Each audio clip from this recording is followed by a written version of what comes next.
اور اے آدم، تم اور تمہاری بیوی بہشت میں رہو سہو، اور جہاں سے چاہو اور جو چاہو نوش جان کرو، مگر اس درخت کے پاس نہ جانا ورنہ گناہگار ہو جاؤ گے۔ تو شیطان دونوں کو بہکانے لگا تاکہ ان کی شرم گاہیں جو ان سے پوشیدہ تھیں ان پر کھول دے، اور کہنے لگا کہ تم کو تمہارے پروردگار نے اس درخت سے صرف اس لیے منع کیا ہے کہ تم فرشتے نہ بن جاؤ یا ہمیشہ جیتے نہ رہو۔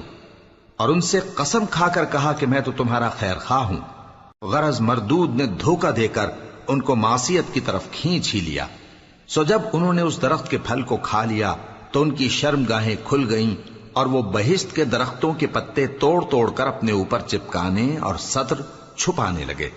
اور ان کے پروردگار نے ان کو پکارا کہ کیا میں نے تم کو اس درخت کے پاس جانے سے منع نہیں کیا تھا، اور جتا نہیں دیا تھا کہ شیطان تمہارا کھلم کھلا دشمن ہے؟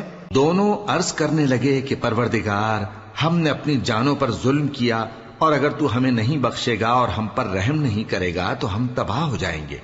فرمایا تم سب بہشت سے اتر جاؤ، اب سے تم ایک دوسرے کے دشمن ہو، اور تمہارے لیے ایک وقت خاص تک زمین میں ٹھکانا اور زندگی کا سامان کر دیا گیا ہے۔ فرمایا کہ اسی میں تمہارا جینا ہوگا اور اسی میں مرنا، اور اسی میں سے قیامت کو زندہ کر کے نکالے جاؤ گے۔